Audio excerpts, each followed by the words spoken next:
Hello, everyone. Welcome to another CP Solvers VMR. Today, I will be sharing this cousin seat with our dear teacher, Dr. Ravi.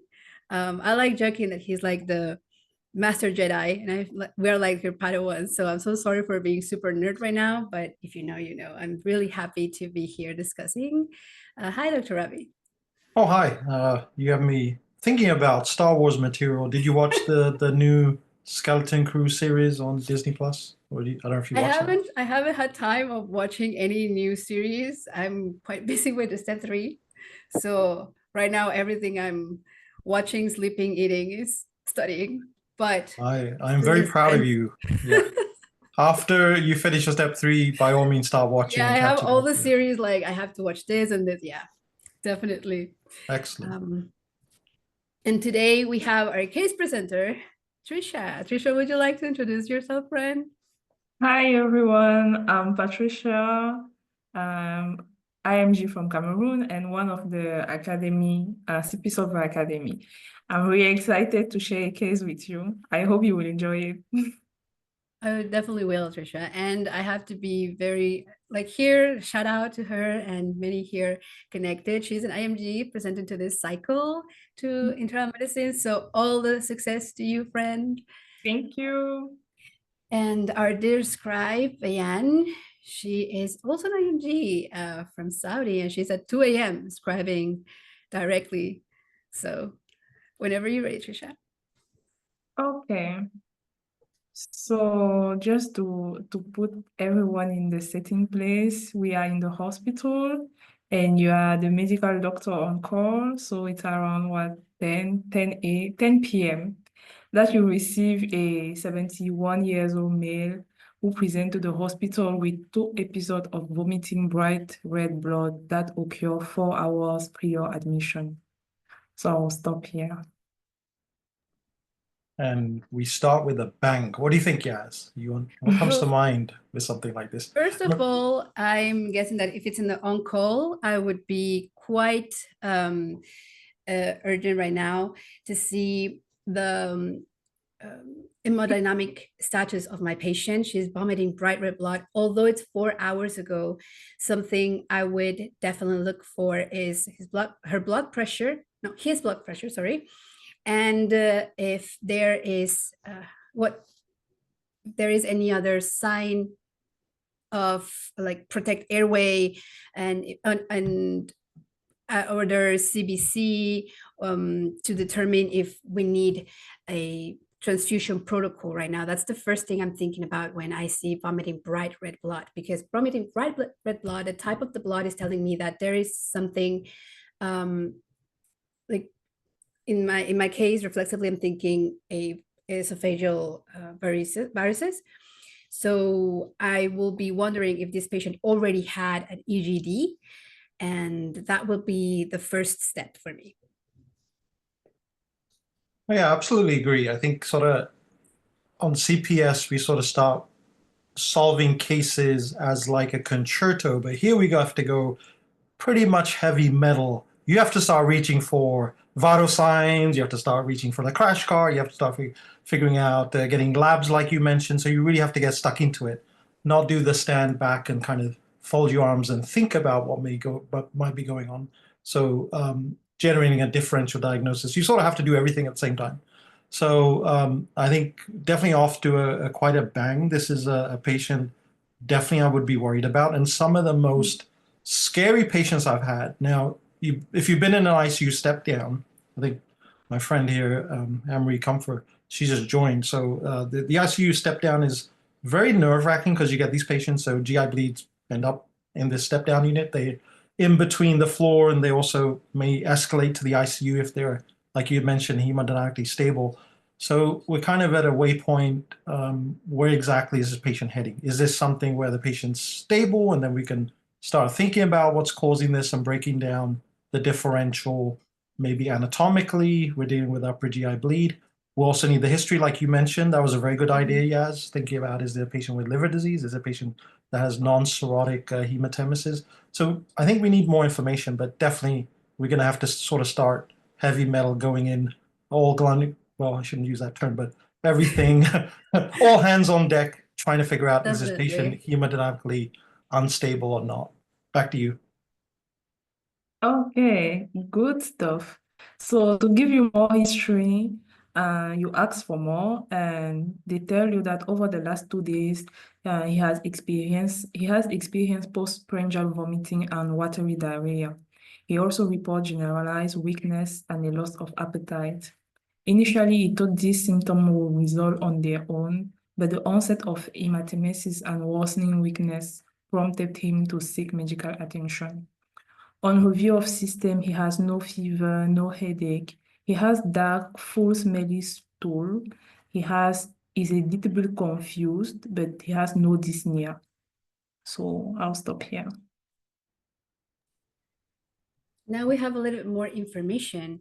Over this past 2 days, you're telling me that this patient has postprandial vomiting and foul-smelling diarrhea. So for me, the vomiting can orient me to maybe adding to my DDX the traumatic bucket, which is the Boerhaave syndrome or Mallory waste.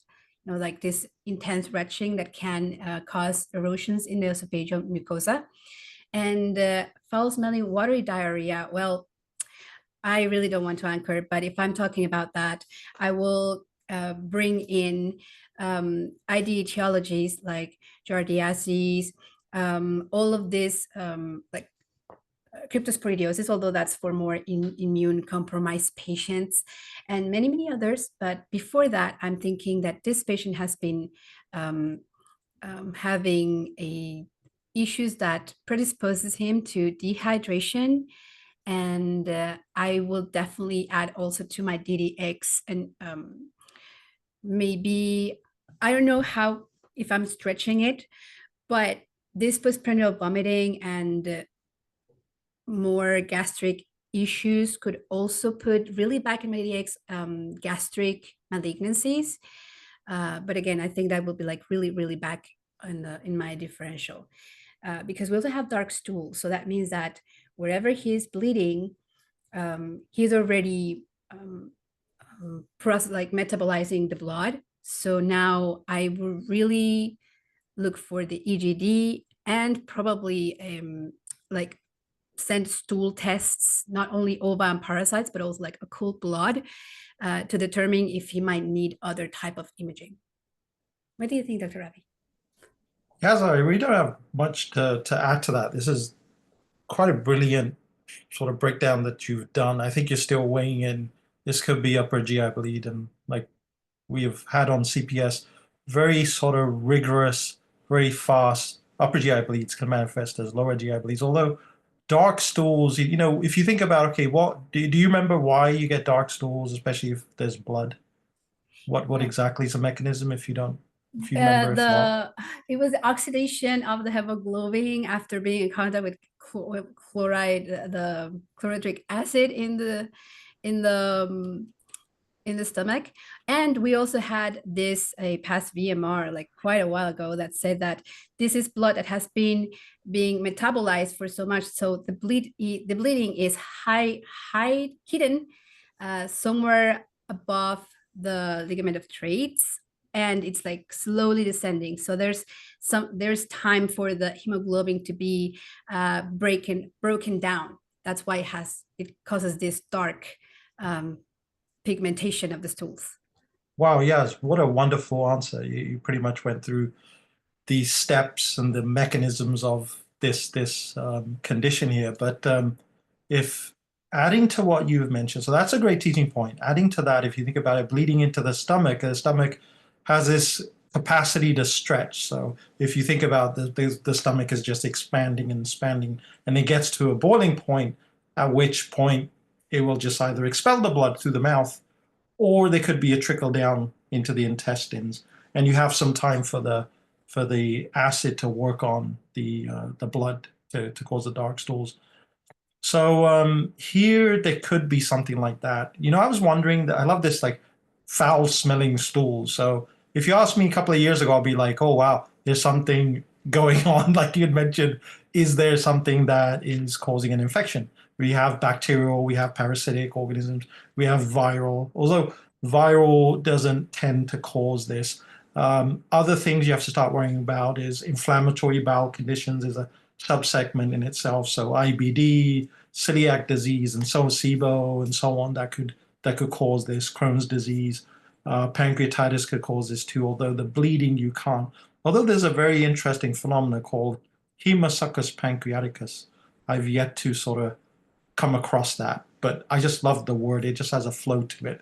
But I don't know. I think it's not time to get complex, but I think just going back to the basics and thinking, okay, all of this is happening within the body of the stomach, and we do further trying to deduce what is going on in the stomach. Maybe there's some past history. We haven't even gotten the past medical history, so maybe there's something there that we can sort of dwell on, and maybe the catalyst to get to an answer. So we'll swing it back to Patricia to get more information. Great case, by the way, Patricia. Thank you for putting it together and presenting it. Thank you. I really like the discussion. Third record, past medical history. So our patient had angioplasty with stent placement 4 months ago with following a diagnostic of arrhythmia. The workup revealed diffuse atherosclerotic calcification. The medication that he's taking is aspirin, clopidogrel, rosuvastatin. He does not have any history of hypertension or diabetes. Social history, the patient resides in Cameroon with his wife. He does not drink alcohol. He does not smoke. Can I go to the vital sign or you want me to pause there? Yeah, I think that's quite a bit of information. Let's bring that in and see how much we can work on it. What do you think, Yaz? I think somebody was I think Ethan was mentioning. Yeah, I forgot to mention foul-smelling stools. I think melena pretty much can be. It could, if you ever been in the hospital, it can be quite a strong smell. So we can attribute it to that. Yeah. Definitely. Now, I'm wondering now for this patient, he has a very heavy vascular past medical history. It is angioplasty. He has diffuse endoscopic calcification. Something I would do like after we finish fixing this problem would be like look at his risk of like cardiovascular issues. He's already on rosuvastatin and aspirin, but I'm wondering if this could be a like a thrombotic event. I'm not sure. Like right now, I'm doubting if in this patient he could be predisposed to mesenteric ischemia. And what I am not quite I cannot really link it is if all this past medical history can predispose him to this kinds of issues like ischemia that could make his bowels bleed. So, I mean, he lives in Cameroon, so I would definitely still ask for occult blood and stool and parasites and ova, because although we mentioned this in past VMR very recently, maybe in the US you wouldn't find a lot of things in the stool if you do a microscopic stool ova and parasites. But coming from Mexico or in other areas, it's very interesting everything one can find. He doesn't drink alcohol nor smokes, so I'm not very particularly worried about that part. But I'm really now concerned about how could his past medical history of vascular events could predispose him to bleeding.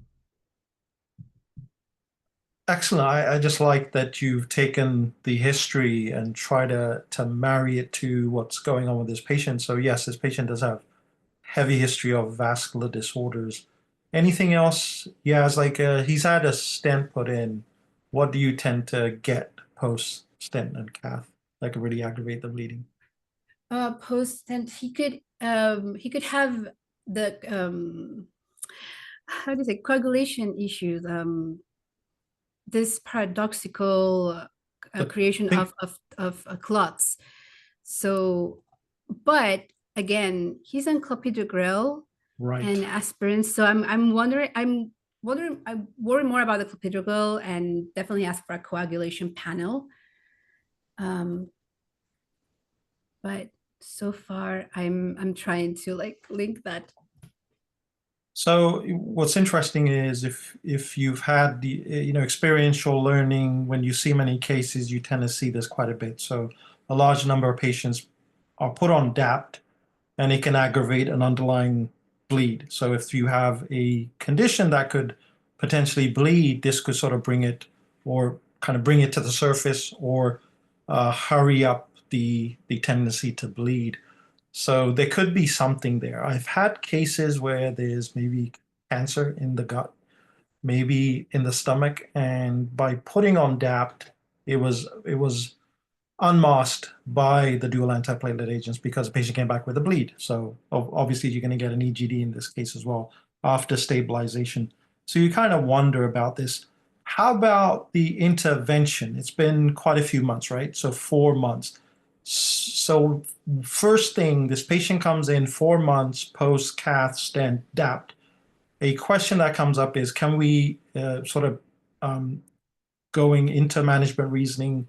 My friend Yusuf Saklawi always loves to talk about that, but management reasoning, is it safe to discontinue dual antiplatelets at this point? This patient is bleeding. Yeah, Patricia's saying yeah. So there is a cutoff. If you look at the risk of stent thrombosis and complications, by 6 months it tapers off, but by 4 months, yeah, you could pretty much, because you have to weigh the risk and benefit. Right now, the risk of bleeding very much outweighs the risk of in-stent thrombosis. So the risk is much less. So with management, you must at least stop this while trying to manage the patient. The second thing is, anytime somebody has a procedure, you kind of have to wonder, did the procedure cause this? And I'm trying to wonder where the catheter goes. Is there any risk of penetration into another organ, fistula formation, or anything like that? I don't think so, but there's been cases where somebody had a catheter ablation and they had, with the pulmonary vessel and the, maybe I have my anatomy wrong, but the catheter ablation caused a fistula between the esophagus and the vessel, causing hemoptysis. So something, there was an NAGM case that was presented in that manner. There's other complications that can happen as well from catheters and catheter ablation. I did have a AFib gut syndrome or something like that. Yeah, catheter ablation gut syndrome. Patient got a catheter ablation and then ended up having gastroparesis momentary because of that, because the vagal nerve gets disturbed. So just to sort of cut to the chase, is it worth considering the intervention causing this? Months ago, likely not, but just something I want to quickly explore, because I did have a recent patient where the procedure did cause harm or adverse event. So you always have to consider that. But anyway, the dual antiplatelets are aggravating. We have to stop and then do our necessary investigations. Anything else comes to mind, Yaz? Not really. Just thinking about now that I was looking at the clopidogrel, I'm wondering if after getting a coag panel to see if this patient doesn't have an elevated INR, PT or PTT, also see if he doesn't have thrombocytopenia or any other issue in the red line.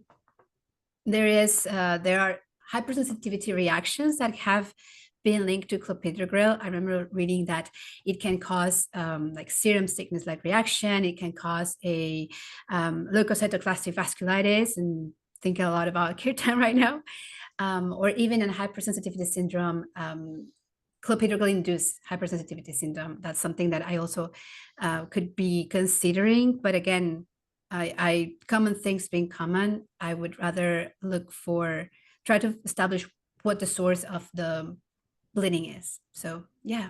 Absolutely. Wonderful. Let's ask Patricia for some more information. Take it away, Patricia. I really love this discussion, especially about the DAP.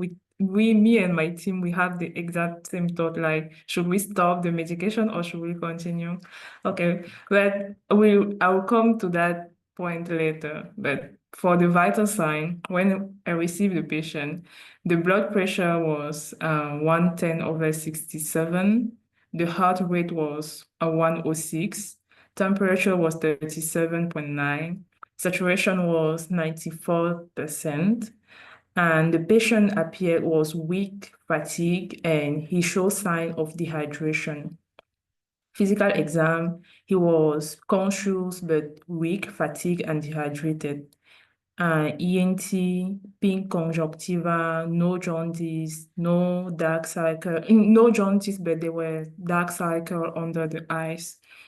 Cardiovascular system, it was regular rhythm, tachycardic, no murmur or gallop. The lung were clear, no abnormal sound. The abdomen was soft, non-distended, no sign of collateral circulation. Neuroexam was intact, MSK was intact.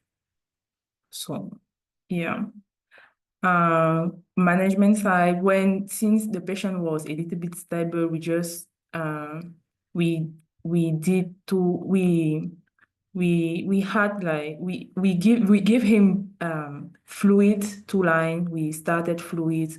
We draw some blood to have him analyze some stool analysis too, and for the initial laboratory result, we had like a CBC. For the CBC, the white blood count was elevated at 30,000, 138,666. Hemoglobin was at 14.6. Platelet was 156,000. Liver function, AST was 131. ALT 26.02. BUN creatinine was 0.62/10.76. TP-TCK was at 77%. I'll stop here. Patricia's wonderful exam and laboratory tests are very interesting. Yaz, what do you think? I think the exam is very interesting if you think about it. Like, I love this head-to-toe approach. What's interesting with this, when working with the students have this SP exam. So years ago, as part of your steps, you had this exam, which was called a CK. You had to go, and it was 12 patients, and you do an exam, and they evaluate you. So this is sort of now, this is gone since COVID. Now it's in medical schools, it's gone into their core rotation, and they get a certain number to, or I guess a score as part of their core clerkship grading. So going in this head-to-toe manner, what's interesting, when I've seen interns, residents do exams, everybody tends to go with a stethoscope to the chest, but I think there's a wealth of information in the head and neck. So I always start there. And you mentioned some very interesting findings in the eyes. What stands out to you, Yaz? I like 2 things in the eyes which are interesting. Yeah, the fact that, I mean, he has no jaundice. He's obviously dehydrated, and something that scares me a little bit more is saying that his hemoglobin is normal, so that reflects with me into an acute bleeding. The white blood cell is high, but again, I wouldn't say that this is an infection necessarily, but a picture of inflammation. And I'm thinking also that this dark circles on the eyes telling me that this patient has been having a chronic issue. I would definitely go back and ask him if he had any other like abdominal pain from time to time. In elderly patients, there are a lot of how do you say, like, common picture that won't present, like classic presentations will not be present, redundancy apart, in elderly patients. Like sometimes they don't show like high fever or like very intense abdominal pain. So like in other classic presentations. So something that I would definitely go back and ask is if he had any other like problems to go to the bathroom, abdominal pain. His hemoglobin is normal, so that is really throwing me off. So wonderful, yeah. You went through the eyes, and then you also related to the hemoglobin. So the moment Patricia said conjunctiva pink, I was like, okay, hemoglobin stable. Yes, there is this phenomena, you have an acute bleed, and yet volume hasn't had time to redistribute and dilute the blood. So the blood is going to be the same as it was at time 0. But what happens is there's two mechanisms to unmask the real hemoglobin. One is you can hurry up the process by giving some fluid, diluting out the red blood cells, and that way unmask the true hemoglobin post-bleeding. Or you wait 12, 24 hours, and what happens is you get redistribution from your other fluid compartments into the blood, and you'll see the hemoglobin kind of slow down. So the hemoglobin is fine, but these dark eyes means to me two things. You immediately associate that with a condition you see in the legs. You ever seen swollen legs, stasis dermatitis, dark pigmented skin in the lower extremities from chronic venous stasis? Yeah. You ever seen that before? Mhm. Do you remember the mechanism of that? It's okay if you don't, but For chronic venous stasis, I remember that the pathophysiology was since the valves of the venous vasculature does not work, the blood stays there, stays in like lower limbs, causing this capillarity, like the permeability, and also the amount of blood that stays there like can also cause this discoloration. That's everything I remember. absolutely. So that's extravasation of the red blood cells, and the iron sits in the skin and causes the discoloration. So something similar in the eyes can happen.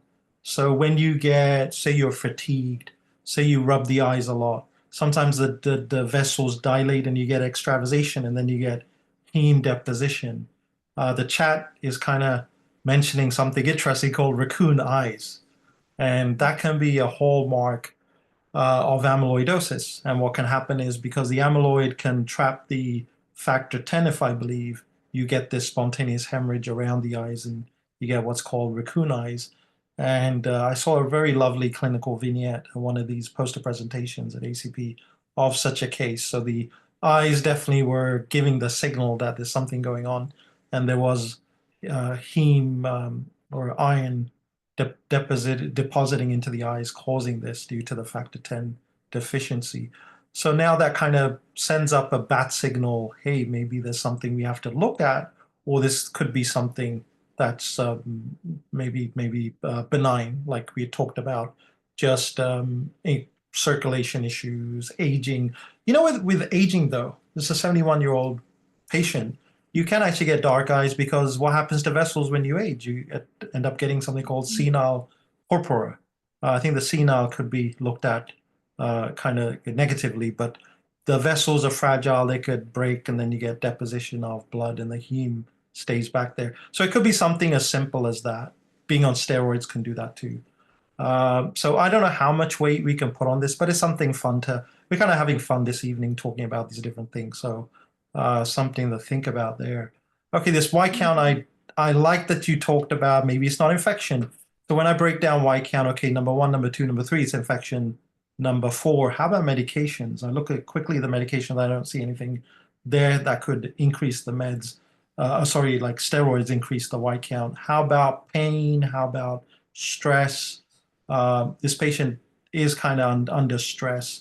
Bleeding, I've seen. So when I was in the ICU step down, every patient that had GI bleed, and I had a couple one day, had elevated white counts. So I did a quick search, and because there's bleeding, the bone marrow and the stress, I guess, reticulocytes increase, right? So when you have bleeding, you'll have increase in reticulocytes.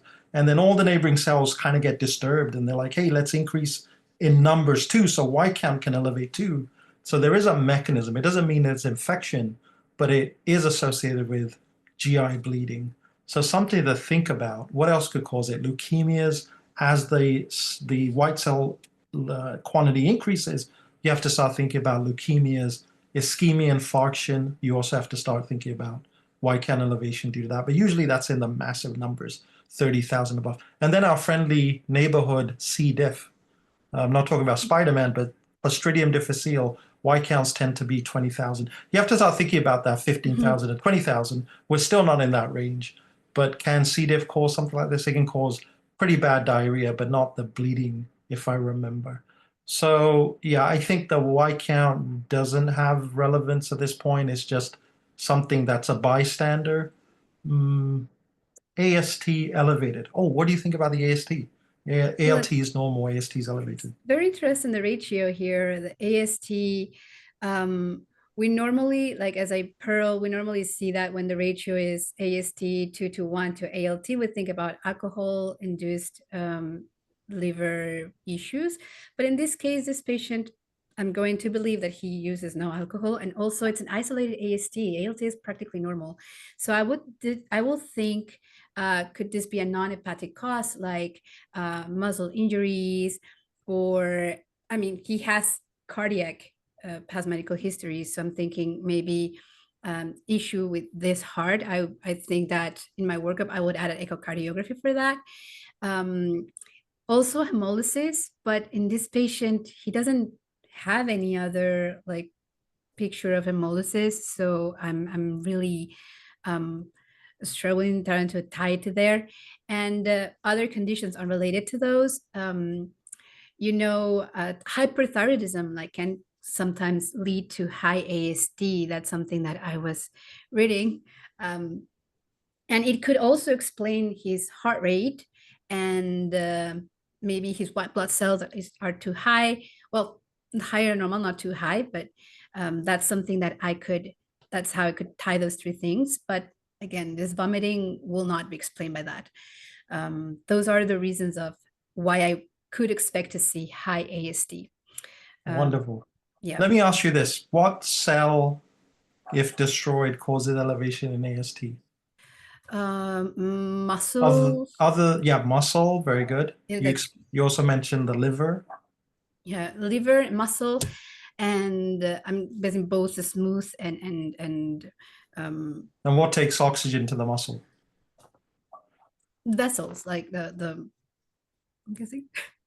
So that's what I'm thinking. Cardiomyocytes. Yeah. So what's in the muscle? I mean, what's in the vessel that kind of floats along and gives oxygen to the like smooth, like endothelial cells, like right. RBCs, and yeah. Right. And what carries the oxygen? Hemoglobin.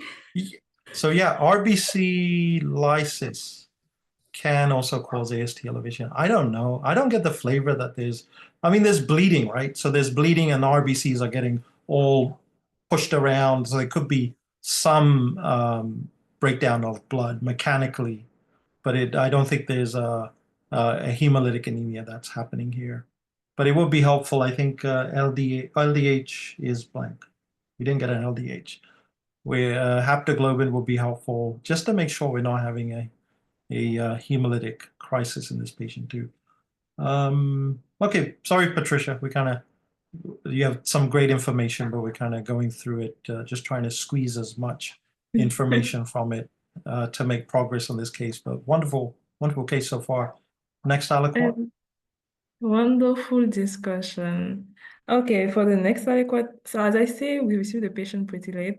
IVF was initiated. We called GI. We started the GI bleeding protocol with PPI, some hemostatics, and for the GI doctor came and we did the procedure like the next morning.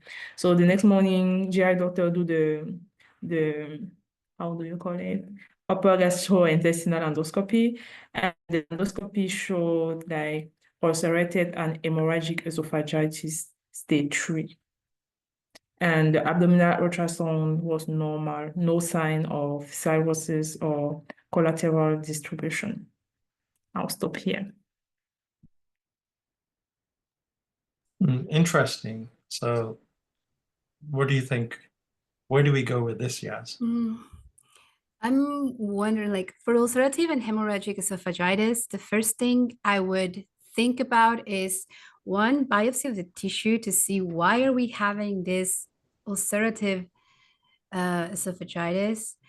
If this patient, I mean, he doesn't have past medical history of gastritis or of GERD, that will point me towards an ulcerative issues in the esophageal ulcerative issues. And the second thing I would ask for, it would be like H. pylori test. Although H. pylori normally affects duodenum and gastric antrum, I would definitely ask for one.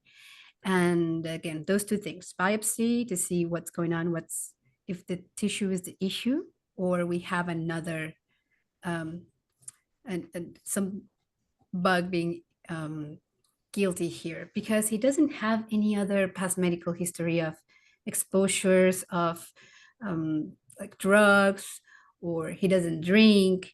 I really wouldn't know what else we could ask in this sense. I'm still thinking that something that predisposes him to this would be those two things. Absolutely. I would throw on top of that malignancy as well. Remember, we talked about the DAPT exposing maybe something underlying and causing it to bleed. So I kind of just wonder about that. Coming to CPS is very helpful because you get to see these, we had these, so many of these cases where viruses cause such a presentation. CMV can do it. HSV could do it. We can also have our garden variety fungal infections as well. Candida can cause something like this. You know what's kind of bothering me though? Usually it's very painful. Any patient that's had esophagitis come Yeah. and it's highly inflammatory, can cause what's called adonophagia, I guess. But here there was no nothing that mentioned this. So what is the next step? I agree with you, getting biopsies to see what exactly, and looking under the microscope, what exactly is there that's causing it. I love the H. pylori thought as well. And so the next step is trying to decipher what's causing this. And the histopath will be valuable, and you wanting to exclude as well malignancy as a potential cause. But there's no history of smoking, correct, Patricia? Yeah, no alcohol, no Okay. smoking. So yeah, alcohol smoking does put you at risk, I guess, or oral malignancies, maybe GI, upper GI malignancies as well. But let's take it from there and see what Patricia has for us. I definitely would get an HIV test as well, just to make sure if this is a manifestation of opportunistic infection like Candida. Okay. Okay, we did the HIV test. It was normal, no sign there. We did the biopsy. It didn't show anything. It didn't show any viruses. So we concluded that the esophagitis was probably caused by the medication by the dual aggregation, the dual anti-aggregant therapy. So that was it. But later, like the course of the patient, like later that day, the patient started developing fever, headache, and chills, and a sensation of feeling cold. I'll stop here. This adds another layer to this complex case. What do you think, Yaz? If my 71-year-old patient start telling me that he has chills and feeling cold, I would definitely start thinking about like bringing the crash cart, because I'm thinking we will need fluid resuscitation to see chills. Again, these chills, I would also look into it if he feels only like the subjective feeling, or it's truly chills and rigors, because that is a high indicative of bacteremia, going to sepsis. So that's something that reflexively jumps into my mind. I see that he is negative for viruses. He's normal imaging. I remember that one of the first management's VMR was actually with Yusuf, was actually about upper GI bleed. And one of the last things that we will put there is like an AVM malformation or Dulafoy. So that's the only thing left, that maybe it's bleeding again and having bleeding where there shouldn't be, also predisposes the patient for shock. So yeah, that's my only thought so far, because I'm really puzzled. Yeah, very nice thought about the Dulafoy lesion and so on. I think Maddie's here. She had a case where there was in the duodenum, proximal duodenum, maybe it was a duodenal lesion. Very nice case of upper GI bleed in a patient, and very helpful for any incoming interns, because you definitely will see something like that, especially the angle of management reasoning with such a case. But here, I think you're onto something there. This new development, I don't think, we always talk about, have we made the diagnosis? What is apparent is we've seen this on the EGD, this lesion, but now the real answer hasn't been disclosed, so we may have to do some further probing. The patient is now trying to tell us there's something else that's developing, this fever, headache, chills, and feeling cold. I think you're right. Now we have to switch gears, think, okay, could this be an infection brewing? Is an infection relatable to what we found? Could this ulcer migrate any sort of bacteria into the blood vessels? The blood vessels can be approximating this area. Um, could the ulcer, or could this finding be secondary to an infection? So I definitely agree. The white count, which we were kind of trivializing earlier, now we have to bring it to the forefront and consider it with this fever and the patient having these chills. And Riger's, I look back, I had this patient and it troubled me. The patient had a cystoscopy and had Riger's post cystoscopy, and I immediately knew bacteria was introduced into his system, and he did manifest with bacteremia. So it was a very troubling scenario. I was informed the patient's having seizures. In fact, it was Riger's, because there's sort of very violent shakes or chills that you can have. So I agree with you. We have to start some sort of management, because you don't want this patient to become septic. Antibiotics are very important. And I'm at this juncture, I think definitely dwell on the cultures and see what happens. And then also start cycling your brain to see if there's something you can come up with an explanation with this. Also think about mimics of infection, right? So Mhm. mimics of this kind of condition, feeling cold. You talked about like thyroid. Can there be other conditions too? I think our chat was busy with other mimickers of having shakes and things like that, like serotonin syndrome. Although I don't think we're dealing with this, but you have to start wondering, could it be something along the lines of that? But I'll swing the mic back to you, Patricia, to see what else what other information you have for us. Thank you. So on the GI side, our patient was stable and he started, as I said, developing fever. So we decided to draw another set of labs. We draw another CBC, and the white blood cell white blood cell was at 8,430. Hemoglobin was at 10.8. Platelet was at 96,000. The CIP was elevated at 96. Yes. Okay, something's happening here. What do you think, Yaz? Okay, so we lost 4 points in the hemoglobin. So this is bleeding and quite a lot.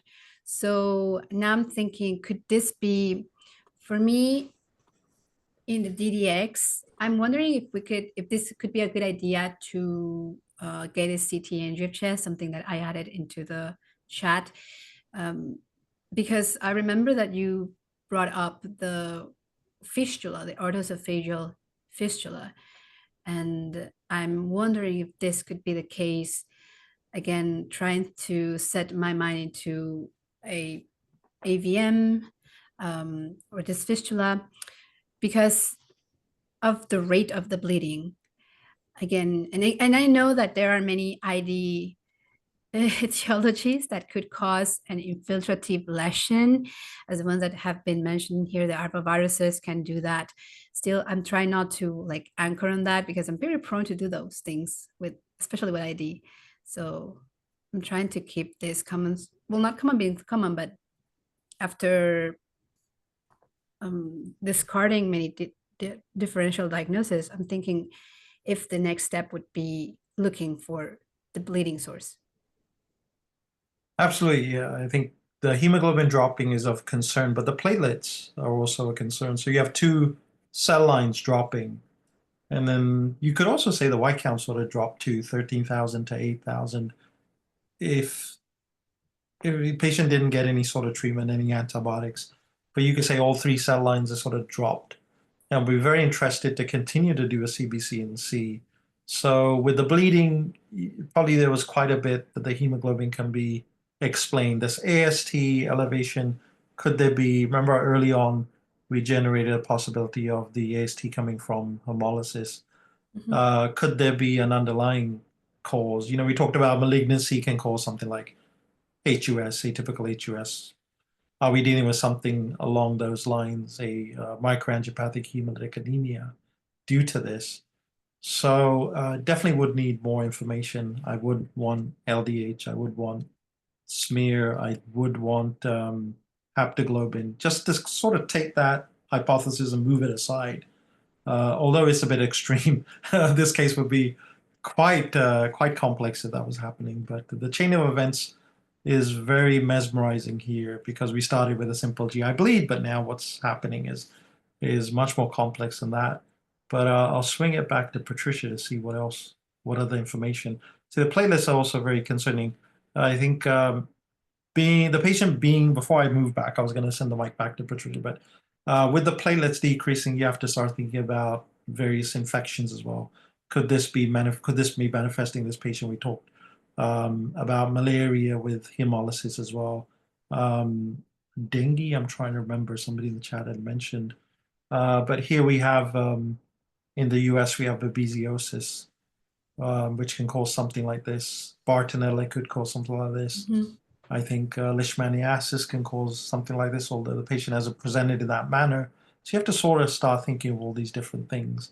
But yeah, I think I'll sort of lay these theories to rest and see what Patricia has for us at this point. Yeah, definitely. I agree with that. And it would be very, very ironic that the time that we don't joke in the chat mentioning like, oh, maybe this is a hemorrhagic fever virus, like all of this like Ebola and Marburg hantavirus, Lassa virus, and all those things. And it ends being one of those. It would be very interesting, very funny. But let's see. Okay, so I just have like one more aliquot before the final diagnostic, and I'm sure you are almost there. Remember, we are in an endemic country, so when we see low platelet, low white blood cell, we do one test first to make sure to see what's going on. So we asked for a tick and smear and a rapid test for malaria, and it was positive. So, yeah, do you want to reflect on it? Wow, there was something going on all this time. I did not think. You know, it's funny that the AST, we kind of like, hey, what's going on with the AST? Is elevated. Does that really have any significance? But I guess that was a very strong bat signal, right?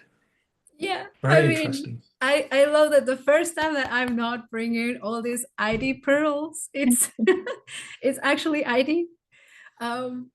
Yeah, it's very interesting. Like, and it also can cause infiltrative issues in smooth muscle esophagitis, just like its counterpart of Chagas that we have over here in the American continent. So I'm really interested, like how was taking care of this patient? Oh, yeah, actually, it was interesting. Like, okay, I would just give the final diagnostic and then give my view on the whole management.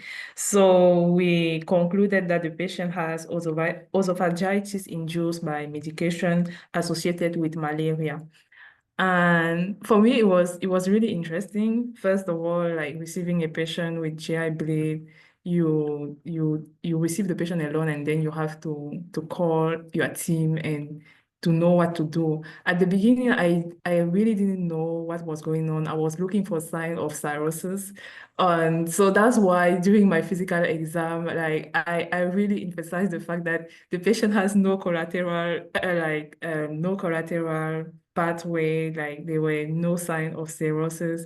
No, so I started looking more into the past medical history, and that's when I learned how the DAPT medication can in some patients cause bleeding. So and in those cases, we think a lot about should we need to stop the medication or continue the medication.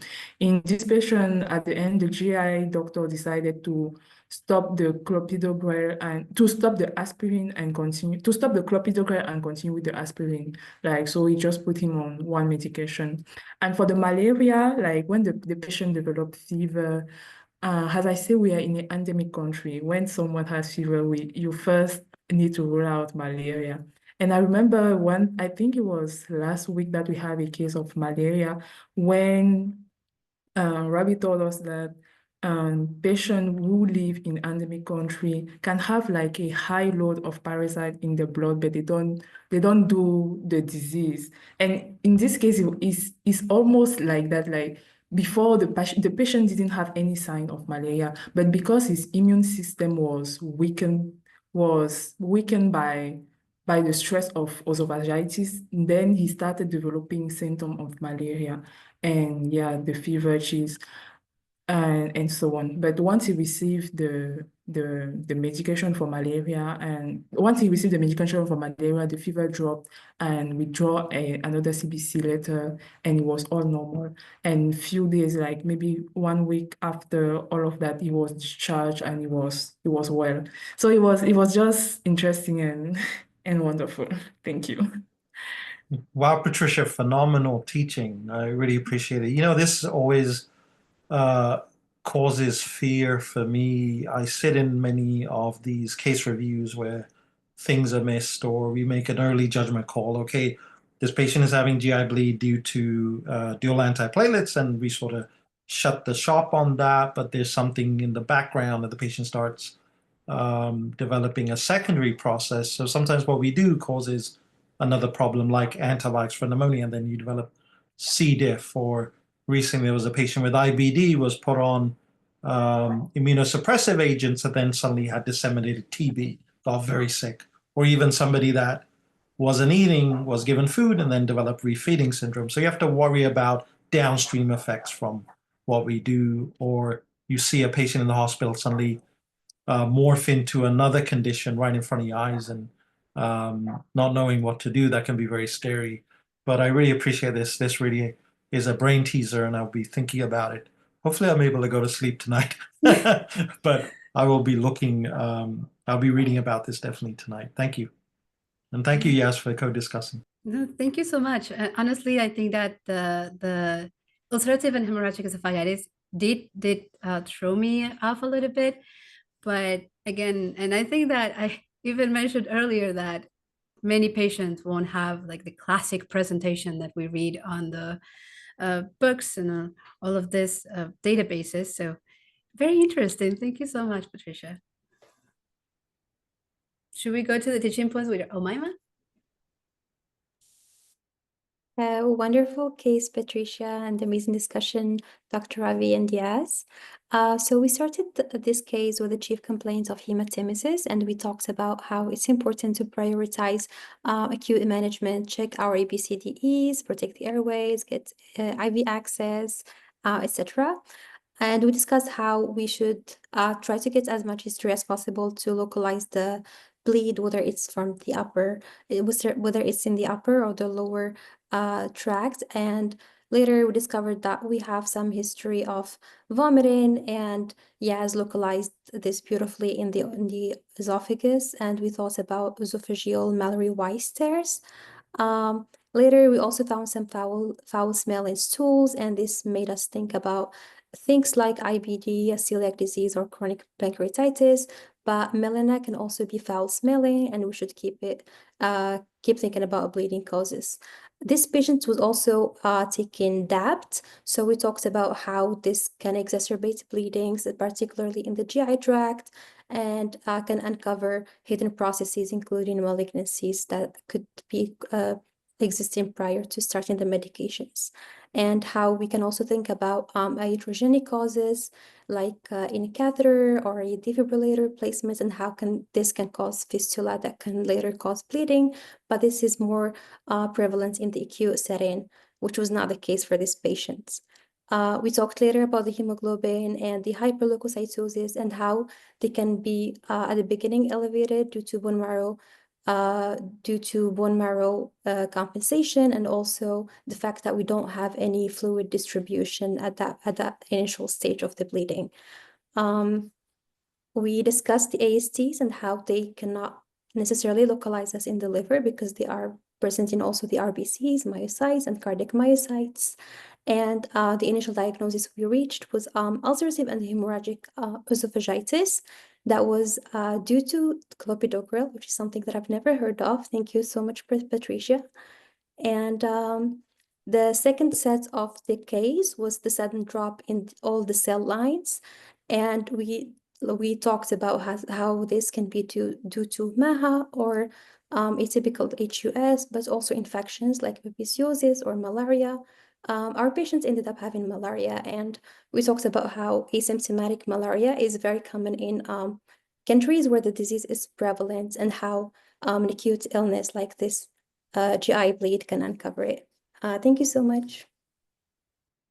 Wonderful, Maima. It's just like a lecture on malaria and GI bleeding. So appreciate you doing the teaching points tonight. All right, thank you, Yaz, and have a good night, everybody. And it's Wednesday tomorrow. Yeah, come back tomorrow for some more learning. Take care. Bye. Okay.